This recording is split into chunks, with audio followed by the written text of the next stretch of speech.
Let's cut to the chase right now. I'll go and pull up the tweet from a few hours ago from the great Shams Charania of The Athletic. Quote, here it is. I'll read it for the podcast audience. It simply says, Kevin Durant has requested a trade out of Brooklyn, sources tell The Athletic and Stadium. So Kevin Durant has requested a trade from the Brooklyn Nets. Of course he has requested a trade from the Brooklyn Nets. Because let me give you sort of an inside look about the decision that Kevin Durant made, ironically, 3 years ago to the day, June the 30th of 2019, when he left my Golden State Warriors to go to the Brooklyn Nets. And I'm saying this objectively as a Warriors fan. Let's say you are really good at what you do. And you've made relationships, professional relationships, those in your business, and, relationships, a guy, if you're a guy, going out for lunch with, if you're a girl, going to dinner with, or going shopping with, right? We all have those different types of friends. And you have a friend who is really talented, but, maybe not the most reliable. They'll show up late to a party or a staff meeting. They're that kind, but they're fun. And they're unbelievably talented. And when you're doing business with them, love it. But the problem is the company that you are at is the best company. If you're in tech, you're working at Apple. You're working at Apple. If you're working in retailing, Amazon. If you're working in, electric vehicles, Tesla. The best businesses. And you are at the top of your game, just getting better and better, having all the success. And your friend who is pretty successful, very talented, comes to you and says, hey, let's join this company over here. Let's go to Dodge. Let's stay in the vehicle business. Let's go to Dodge, right?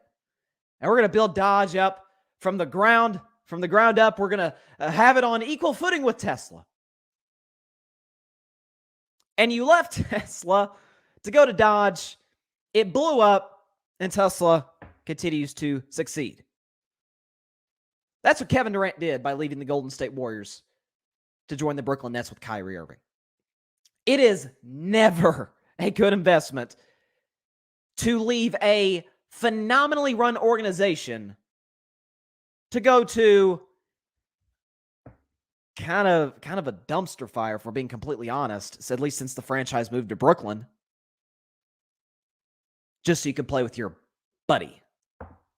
That doesn't sound like the greatest business investment, because that's what it is. NBA is a business.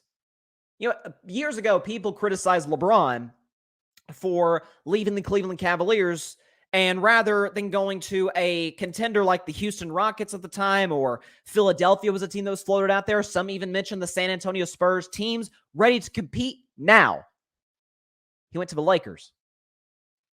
Well, it's a bunch of kids over there. They're not going to compete. And sure enough, of course, the Lakers missed the playoffs LeBron's first year in Los Angeles. But LeBron had an objective in going to Los Angeles. He said, look, I've won my titles. I've won in Miami. I got the one in Cleveland, the one that means more than any ring that I have won or ever will win. I want to grow my business. I want to grow my brand. That's what he did. His net worth has doubled since he moved to Los Angeles.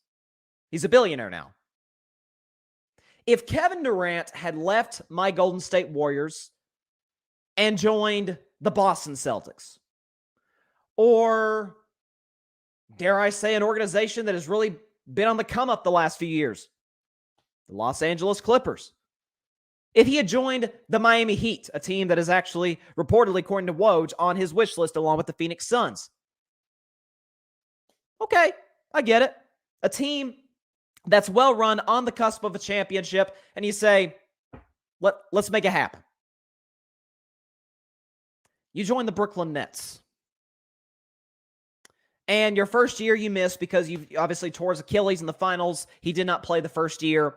Second year, he's healthy. Kyrie Irving's healthy. And I said it at the time.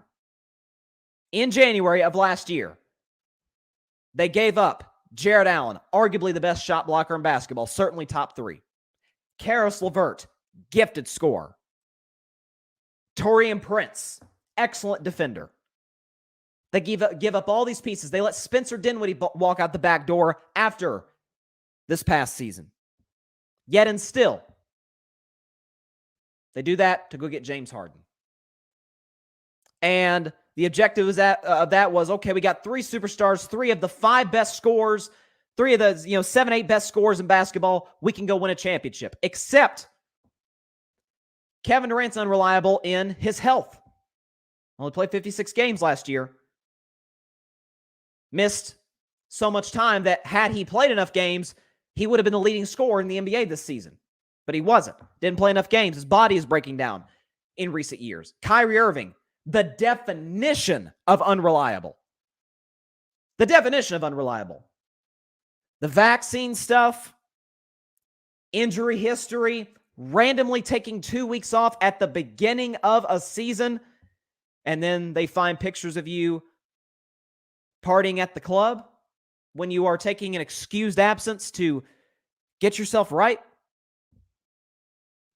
And then James Harden, we don't have the time for today's free agency show to go into James Harden's playoff struggles. So you're hitching and by the way, James Harden takes zero care of his body in the off season. Kevin Durant hitched his wagon to that. Why? Because he wanted to be the best player in a championship team. Now, do I believe Kevin Durant could be the best player in a championship team? Yes, because I've seen him do it before in 2017. Now, 2018, I think Steph was the best player in that team. That is if you give him a set culture. That is if you give him an emotional leader. That is if you give him an elite, borderline Hall of Fame head coach. Who are the teams that Kevin Durant reportedly wants to join? The Phoenix Suns and the Miami Heat. Everything I just described. Culture, set. Emotional leader, set. Borderline Hall of Fame head coach, set. I think Eric Spoelstra is a Hall of Fame coach. It's Kawhi Leonard. Kevin Durant and Kawhi Leonard are the same guy. Now, Kawhi is a better defender than KD, although KD, I think, is excellent. He's certainly a great rim protector on that end of the floor, but can get their own shot, excellent score, can play defense. Maybe doesn't get their teammates involved. I think KD is better at that, getting his teammates involved than Kawhi is. But everywhere Kawhi has been, the culture's been set. San Antonio, Toronto, and then the Clippers. He's had a little bit to build, a little bit to do with building that culture from the bad days of Donald Sterling to now. But he needs the emotional leader. He needs the borderline Hall of Fame head coach, the well-run franchise. That's where KD wants to go. By the way, don't blame him. If nothing else, this is Kevin Durant saying, all right, I know who I am now. Maybe he has come to the realization about who he is as a basketball player. He's not going to lead your team to a championship. He can be the best player. There's no question about that. But in Golden State, the emotional leader, Draymond Green. And then in the locker room, it was Steph Curry. The Hall of Fame coach, Steve Kerr, the well-run organization. We're talking about Bob Myers, the general manager, all the way up to the ownership, Joe Lacob, Peter Guber. This is what it is. Thanks so much for watching the show on YouTube. Be sure to click that big red subscribe button and go check out the other clips and full shows of Carving It Up Live. Have a blessed day.